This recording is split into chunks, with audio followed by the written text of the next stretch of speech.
we start off with politics. Tonight we start with the forthcoming Kiambaa constituency by-election, which is promising to be an interesting political contest. Now, the by-election will be a litmus test for the Jubilee Party, but also the Hustler movement. Both UDA and the People Empowerment Party, allied to Moses Kuria, have picked their respective candidates to vie for the seat, threatening to split the Hustler movement. Patrick Amimo explores this one.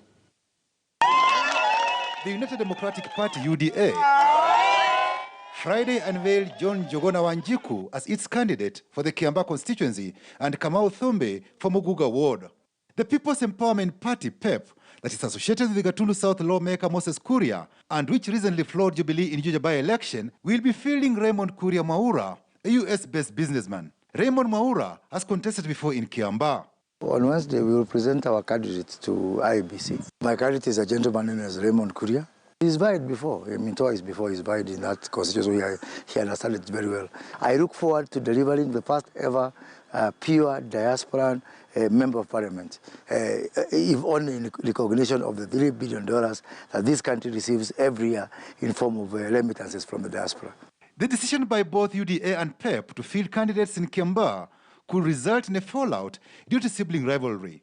But Kuria says both parties fielded candidates in London Ward, Nakuru County. The next member of parliament for Kiambaa is going to be either UDA or PEP, that's it.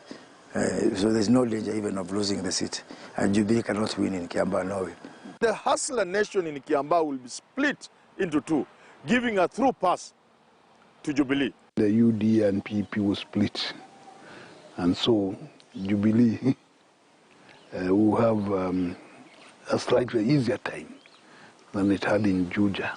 The Jubilee Party on Saturday settled for interviews to identify its candidate for the Kiambaa mini polls. A section of Jubilee supporters in Kiambaa, who had wanted primaries to elect their flag bearer, were unhappy over the move.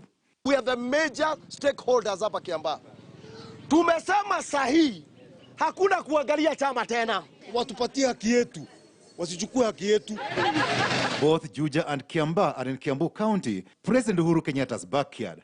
The president's team will have to burn midnight oil to avoid another embarrassment in Kiambaa. All we're asking is for democracy and a level playing field.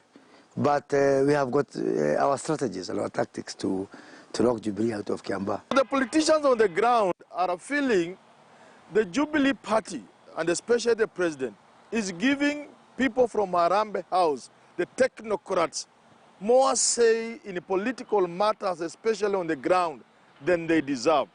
So the first lesson is to know, unless they tame Harambee House, they will also lose Kiambaa. The Jubilee will need to get its team thinking straight, to convince the voters rather than to pressure the voters. And since Juja has shown that it can be resisted, they will have a bigger job. The mini polls are scheduled for 15th July 2021. Patrick Amimo, KTN News. Now, a plot is being hatched by a section of politicians to impeach Interior and National Coordination Cabinet Secretary Dr.